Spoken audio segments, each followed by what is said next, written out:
Okay, so this is part whatever of the Schumacher CAT 3000 rebuild series. I honestly don't remember what video number this is, maybe like 11 or something like that. But anyway, we're at the point now where we're going to check the shocks, make sure the seals are good, and clean them up, essentially redo them, take out any limiters, and basically get the shocks ready to mount. And then once the shocks are mounted, then we can start putting on like the tires and maybe, like, okay, the wing mount. And I do have some anti-roll bars for this, so I might, mount those. But at the very least, let's get the shocks done. So let me go to this page here, just in case I need to put new seal assemblies in there. So I would like to get this finished soon because I am packing up for Vonats for this year, and this is the car stand that I normally bring with me to go racing. And even though I have that other car stand over there, this one has a nice little magnet base here and these little slots here for rebuilding shocks. I really like this car stand. It's a very nice car stand. So I want to make sure I finish this CAT so I can pack this up, and that's just one more thing I could knock off of my list of things to pack for the race. And Vonats is going to be in 2 weeks, so it's coming up very soon. Let's see, where do I want to put these? I'll just put them right there. And I already made a video on what cars I'm going to bring. And at the time when I made the video, I was tentative about what I would bring for a stadium truck, but I'm fairly certain I am going to bring that Kyosho mid-motor truck. I think that's what I want to bring. It'll keep things interesting for sure. So already I'm seeing these gold shock shaft, tinitride coated probably, and these conventional shock shafts, I wonder what length these are. So these are the shorter shock bodies for the front. Why was he unscrewing that so much? I wonder if they're even the correct shock shaft considering how much of a mess the rest of this thing has been. This is on pretty tight and I can't quite get it off, but that's okay. We'll just leave those on there for now. And then what I'm going to do is, first thing I'm going to do is I'm going to drain the shocks. So let's do one by one. Take this off. Ooh. There's not much. Actually, there's nothing in there. Absolutely. Well, let's see. Nothing. So that's dry. Great. This one. So in here. That is also dry. Wow. All right. Fine. I guess that explains why there was no leakage here. This one. That is also dry. For some reason I thought these had oil in them. And this one is also bone dry. Okay, so now straight off the bat we see that these two have the Very Pistons.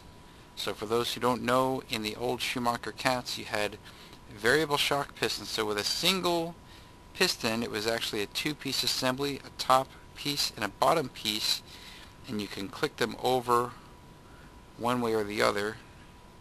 If I can get this to actually move over. You see these little clips here. There's 1, 2, 3. There should be 4 clips there. And basically, by changing where these clips lock into, that one's a little tight, you can change how many holes are open. So you could have 1 hole open, 2, 3, or 4 holes open. That way you don't have to actually change the pistons themselves, which is kind of a pain because you gotta like undo an E-clip and take the piston out, put a new one in. Here you just you know, move this over this way or this way and change how many holes are exposed, and then you put it back in and you're all good to go. So I'm thinking, because these are so tight, and they're not really, okay, that one's kind of moving. It looks like this might have been some new unit for the CAT 3000 specifically, because this hole arrangement is actually quite different than what the CAT 2000 has. I'm pretty sure. Well, and you know what? I could be wrong on that. These might actually be the same part, but for some reason this is a lot tighter. For whatever reason. Okay, so at least that one I can get moving. Oh, see, we're already seeing here there is a little bit of oil in these shock bodies, right? So we're just gonna let that drain out. This one here, can I even get this to? Wow, that's really tight. Okay. Ooh, I got quite a lot of oil on my fingers here, so let's see if we can wipe some of this down. Is there any Comet ×2 short ×2 medium? Oh, great. Okay. So we're going to look at what shock shafts we have and try to figure out where we really are. Definitely on these, I'm going to replace these pistons here. Those look kind of like associated pistons. I'll take a look when I take them off. Usually the associated pistons will have like a number 1, 2, or 3. Yep, that's a number 3. So this is a team associated number 3 piston on a Schumacher shock. Same diameter and everything, so it would work.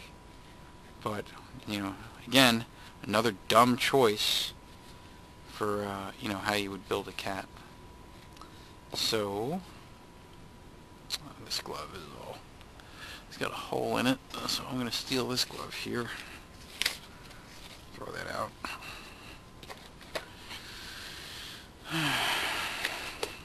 Okay, so I am going to need some more tools. So I've been packing my tools up because, again, I'm packing for Vonets, so I've been putting everything away. So if I need something, I have to sort of unpack it for a specific use. It's all fine and good, I guess. Alright. So we're going to take these pistons off. I have nothing against team associated pistons, but I'd much rather have Schumacher pistons on a Schumacher shock. Wow, this is on there really tight. Like really tight. I wonder if that was ever even meant to fit. Let's see if we can get the bottom E-clip comes off pretty easily. Alright, let me put these E-clips here. Oh, there we go. Oh yeah, so I'm guessing this piston was never really meant to fit that shock shaft. It looks like he might have bored this out a little bit to get it to fit here, because it doesn't, I don't remember that hole being quite that large for these shock shafts, or for the associated pistons, I'm sorry. Alright, let's take this one off. Come on. That's one. And then, normally I would only have to take off the top E-clip, and then this should just slide out. But because this is on here so tight, I gotta take off the bottom E-clip here. And then basically pull this down and then use the shock seal assembly to pop off the piston like that. Okay. Now, another little side note, I guess, if you are going to take a shock shaft off of a seal like this, right, this particular assembly is removable from the shock body, right, which is a little bit different from the old associated shocks where the shock body is enclosed on the bottom here and you insert all the seals at the top and it clips in. But I guess even in that case you might be able to get away with it. But either way, better to take the shock shaft out of the seal this way from the top than by pulling the threaded region out through the O-rings. If you can avoid doing it that way and instead do it this way, that's better, because these little rings in here for the E-clips, they're much less abrasive and they're going to have a smaller probability of doing damage to the O-rings than if you pull it out through these screw threads here. You can still do it this way. You just got to be a little more careful and go a little slower. Maybe put some shock oil or green slime on there just to make it slide through a little easier. Okay, either way, let's see what parts we can find for the shocks. What we got? Clips. Not really what I'm looking for right now. Bearings and other things. Plenty of ball cups.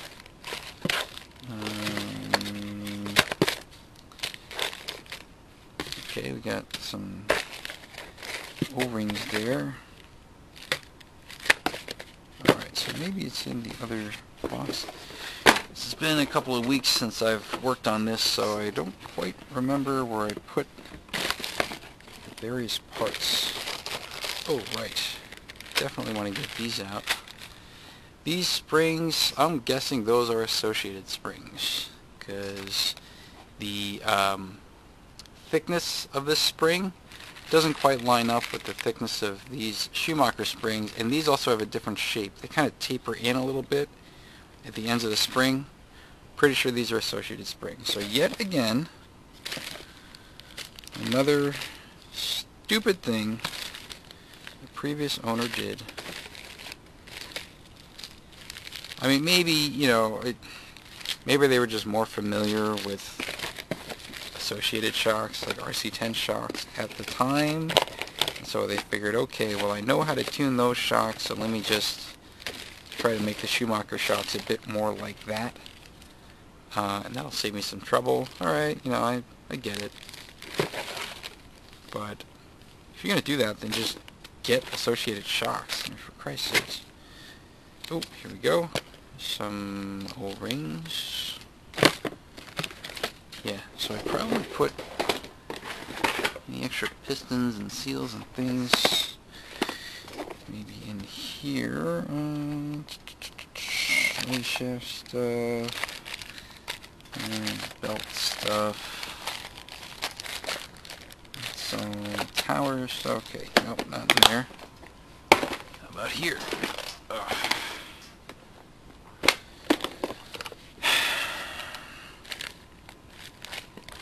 Diff parts. Alright, slipper stuff, drivetrain stuff. I mean, I know I have replacement components for that in shock shafts in some of my other bins, but those are packed away for bonats, as you can probably guess.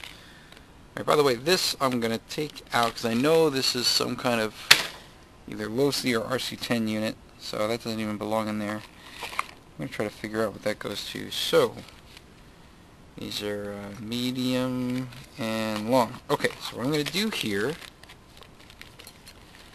is I want to check if this shock shaft is even the appropriate length for either of these. See, so this, I would presume it would be a medium. No, it's longer than the medium. Okay. How about the long? Shorter than the long. Yeah, so my guess is that those are associated shock shafts. Although, why would they fit so tight against these associated pistons? I don't know. They are quite nice, so I'm going to try to preserve them. But I want to go back to the original shock lengths that you're supposed to use here. So, let's see, these I presume are the long ones, because these are longer than the short by quite a bit. And, yep, okay, so these are the longs. So I gotta get, what is it, medium? Alright, boom, medium. There you go. How many do we have? We have long, long. Okay, those are, what the hell? Oh, that's It's not even a shock shaft. That's a hinge pin. Alright. Great. Medium. So 2 longs and medium. Fine. Okay, and then as for the very pistons, let me go back and get that CAT 3000 box with all the other parts in it. I'm sure some stuff in here. Let me move this ludicrously rare and expensive car out of the way. Can't wait to work on this. It's going to be a lot of fun. Alright. What do we got here? Right, these are the sway bars. And let's see. Oh, we got some turnbuckles and things, steering yokes, blah, blah, blah. Okay, I don't quite see any shock parts in there. Okay. Oop. Maybe in here. Yes. Okay. So looks like suspension related stuff. So, oop. No, that's all. Sorry. Rust bearing stuff. Never mind. Okay. Oop. I see some seal assemblies. The thing with these seals, by the way, on these old Schumacher shocks, and this is probably why some people don't like to run those old shocks anymore, is these little black bands right here. That's a big part of the shock seal. It wraps around the inside assembly, and over time these will go brittle, and when they go brittle they break, and then you get a lot of leakage.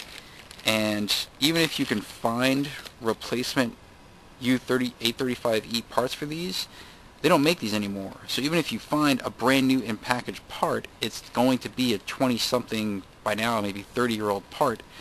You know, these little foam pieces here might also be sort of aged out. And so it, you know, it can be difficult to find a set of replacements that have fresh foam in them. But you know, you can find your own foam that's like of a comparable texture and just cut out the part yourself. I've done that before with varying degrees of success.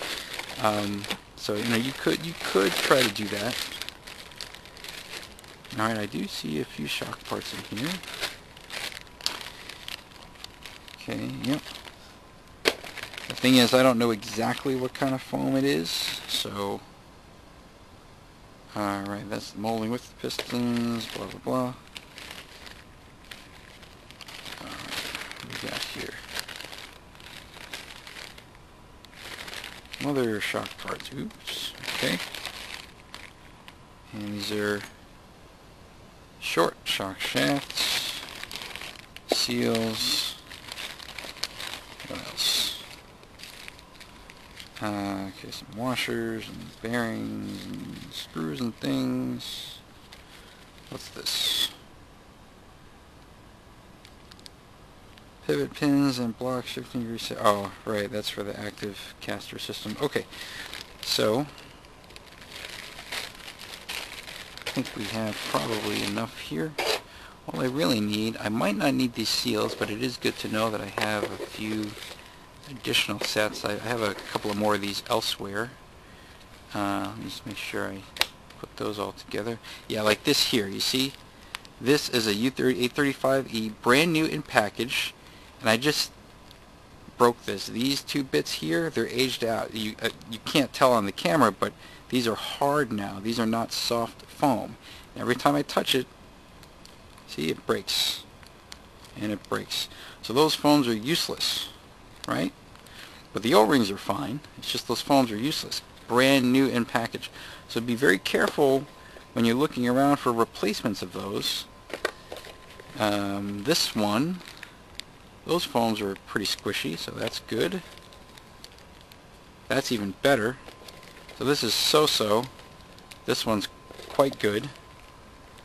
And this one is also quite good. So these are very good.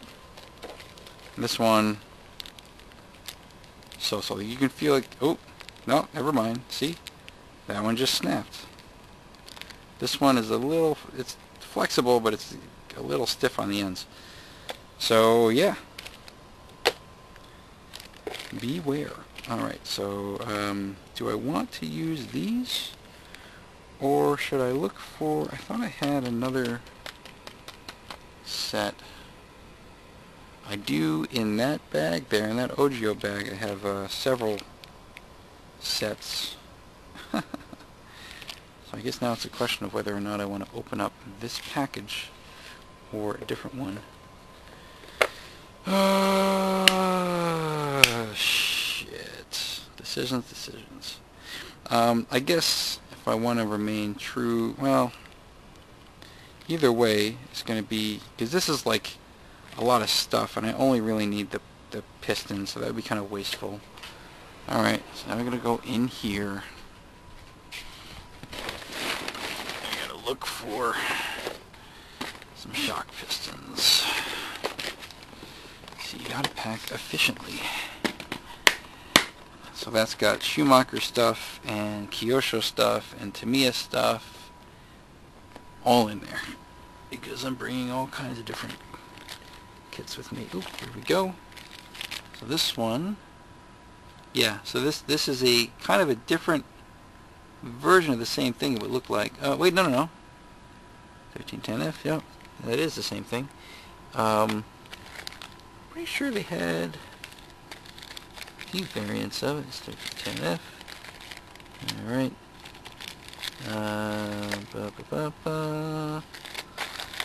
Let's see. Yeah, they're all kind of these larger packages. Yeah, these right here. But that's still, I think, 1310F. They had a white version and a gray version. And if I remember correctly, the white parts were the older parts. And they weren't quite as good with the sealing of the shock for some strange reason, and so if you're going to get replacement, oh, I can use these, that'd be perfect. If you're going to get replacement moldings for the shock seal assembly, get the gray ones if you can find them, because even though I think it's the same part number, the gray ones are the superior part. Now this has all the pieces in it. That looks a little peculiar the way that's put together, so I'm not so sure if that's actually the same exact thing. Alright, so 1310F. Okay, maybe then I'll just go back to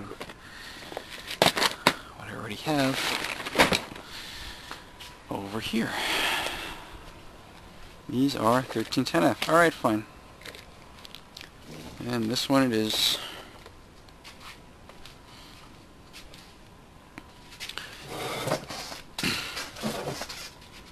And that means I'm going to take this off and this off.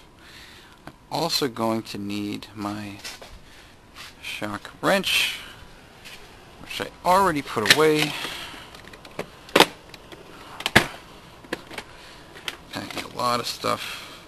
Maybe I can pack this more efficiently. Stuff in here. It's just a bunch of like extra screws and things. You never know if you're going to strip a screw while you're out at the track. So, I try to cover all my bases especially when I pack for Vonats. And, I have a tendency to go overkill with that. But better safe than sorry. Oops. Alright. So yes, I'm fairly certain these are unobtainium shafts for Associated. If not for that, they might be Losi shafts. So, yeah, anyway, I'll figure that out later. So the next thing will be to, I guess, one. And then from here, let's see, do I want to just take it off here? Yeah, okay, I can do that. I don't need that header card. Sometimes I keep the header card, but if I have a whole bunch of them, I don't really care. Right, it's just this and a housing, and then that's it. So, all I really need is that part, and it only comes with two. Alright, so I'm still going to have to take these off because I know I'm just having kind of a rough time with those. But before I get to those, let me at least do these guys here. So we're going to do... So 1, 2, 2, 3... Oh, okay, I see. So this washer, I think, goes inside the seal. So all I really need are these two parts here. Fine. That's one. Well, that broke off nicely. And two. And we have to trim this one. Yeah, I'll have to trim that. Okay, fine. And this one here.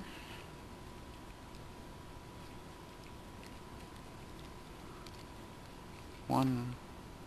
Come on, you fucker. Plastic's been stubborn. Okay. There we go. Alright. So we'll just put this back. And we'll put this back.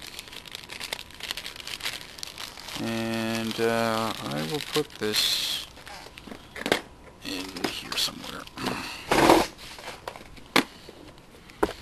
Let's see. Oop, nope, that's the wrong one. Oh, the shock shafts. Oops.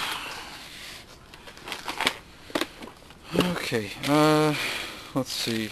Yeah, I could probably just dump it in on this side. Right there. And these suspension pins, what's this? That's, so I can put these here. I can put these, I don't know, zipper kit. You know what? This should really go, I'll put it there for now. Okay. Now I'm going to need my nail clippers. I don't know about you guys, but when you're trimming little bits of flashing off of your plastic parts that come off of parts trees, I find that nail clippers are quite good as long as the blades are sharp enough. I've had these nail clippers for a very long time, so they're not the sharpest, but they still get the job done.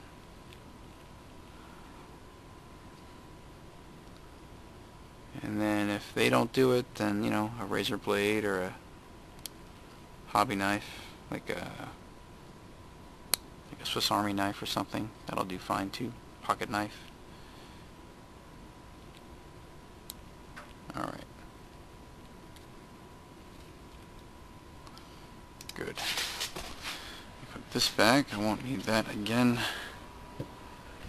for now. So next, you gotta put this on here. Oh, right. Let me put it through. And because I'm putting it through from the shock piston side, because it's so smooth compared to the abrasive threads, I don't need to add any green slime or anything to that side. And then I can just take this to keep the threads from going in, and I'll just, you know, put this ball end on. Oh, that's getting tight. Alright.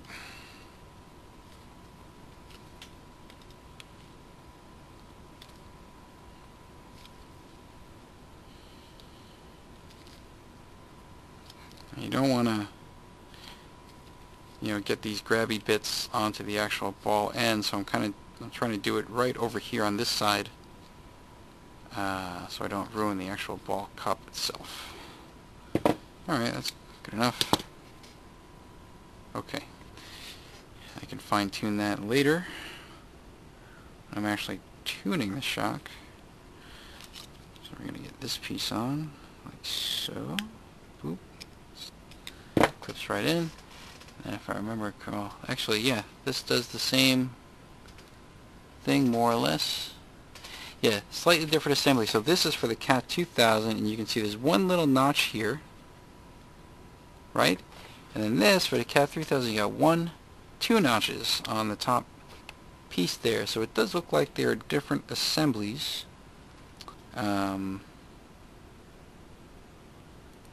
Slightly different assemblies. Alright. Let's see. This, and then this is going to go in. Notch. Oh, but this does have two notches. That's peculiar. Okay.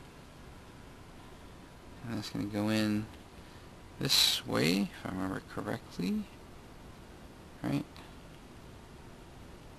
Yes. So what's supposed to happen is I can move this around, and as I move this top piece around, I can expose different holes. So this little pointy bit here, boop, because I don't have the E-clip on to really lock it down. That little pointy bit there is going to lock into one of these little notches.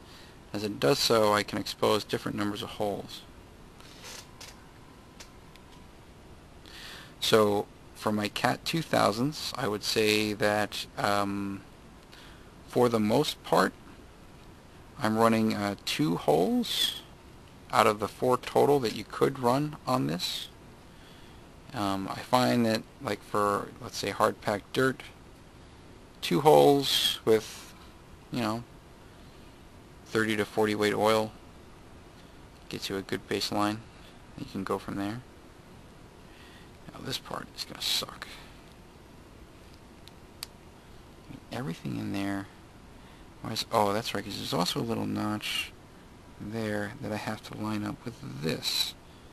That little recess has to line up with this notch right here. I guess that's why I was having trouble earlier. There we go. Okay, good. Then I'll make just enough room, hopefully, for this E-clip to go in. Hopefully you guys can see this on the camera. Come on. You can see how easy it is. It's really not.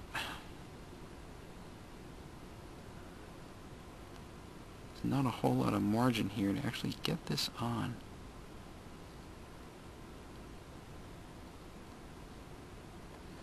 Almost. Alright, let's see if that'll do it. Nope. There we go. Alright. Perfect. One happy little shock piston. Okay. So let's see, which setting would get me to 2 holes? That gets me 1, 2, 3. It's kind of hard for you guys to see that on camera. I see, so 1, 2, 3. Okay, so if I go back this way, that should give me 2. Boom, 2. Okay. So this one, I can put, let's say I'll put that right there, because it's done. Get the other medium one. And you know what, I'll just put this there. It'd be good to have the part number for that for future reference. Okay, oh, I do think I have some other medium shock shafts, just not in any of these bins. Alright, come on. Boop. There we go. Alright, and then take this, thread this on. So let's hope this goes a little bit easier.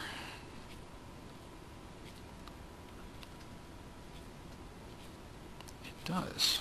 Good. Alright. Now we're going to put this on, and then just get this one pre-staged here. And that little notch and that little guy are going to go this way. Good. And this goes in like so. Come on, get in there.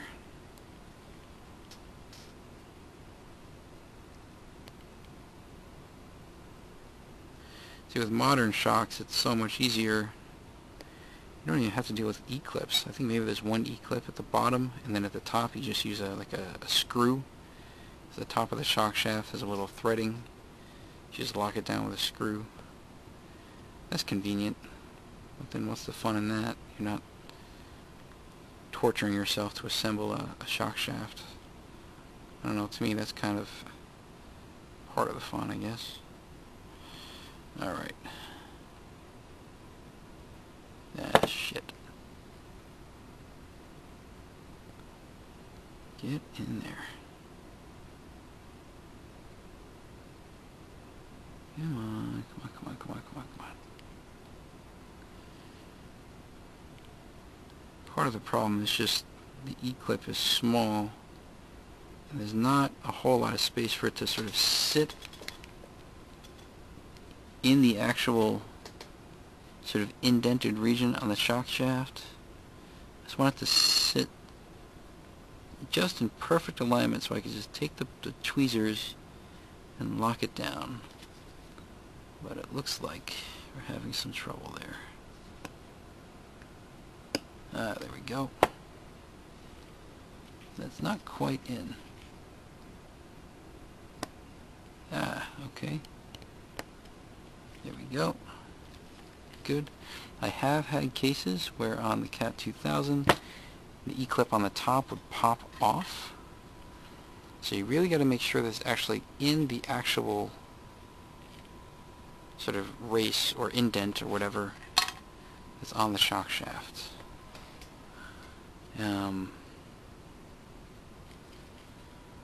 Good. Those are all set. So now this one was being kind of stubborn. So now the question is, maybe it would be easier if I take the bottom one out. Just putting that top one in is a real pain. So let's take this bottom one out. See what's going on here.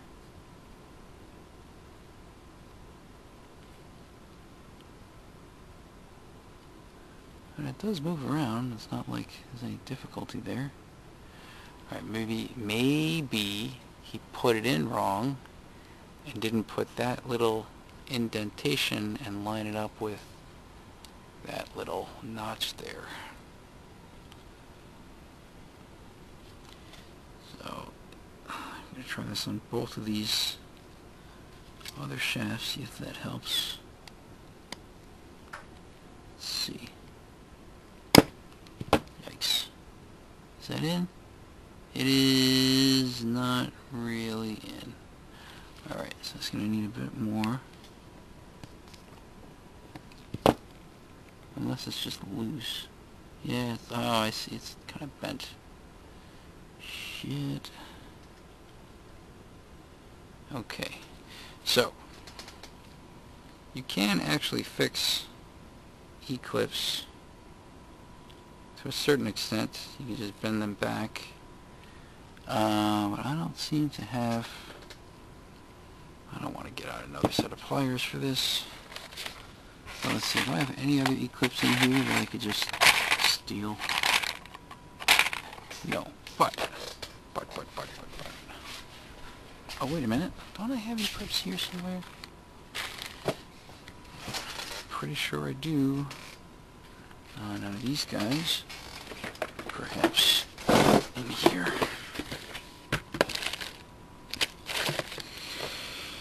Let's see.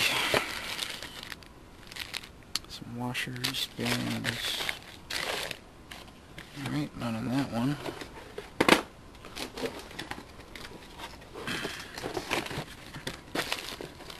Gears. Washers. Nope. Nope.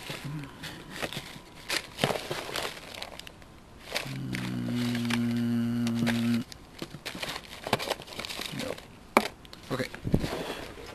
I do have over here my other project bench. I kind of save E-clips that I sort of kind of left over from other projects. Should be the same type. Alright, well this one is, see if this one fits. I don't know if it will. It does look slightly different. If it locks into place, I will take it. Let's see here. Oops, come on.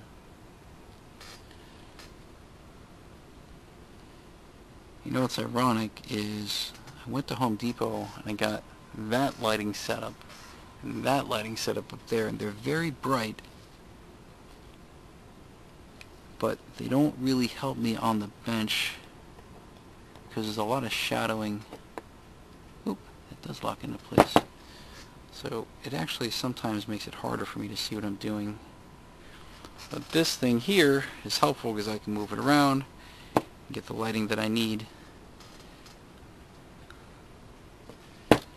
Lights do matter. Alright, that is not going to come out. So alright, that's all set, and let's see if this moves kind of freely. It kind of, oh yeah, it kind of does. Okay, yikes. What a pain. It's just kind of difficult. Okay, so that's on 2 pistons. Or, sorry, 2 piston holes. Okay. So that's good. And then we're going to do this last one here. Let me see if I even need to do that disassembly. Can I just move this one around? No, this one's being kind of stubborn. Alright. So let's take this one off. Let's see if I... So where's the notch? The notch is on that side. You know what? It was lined up. That's strange. So why was it being so difficult? I'm tearing up these gloves too. That's no good.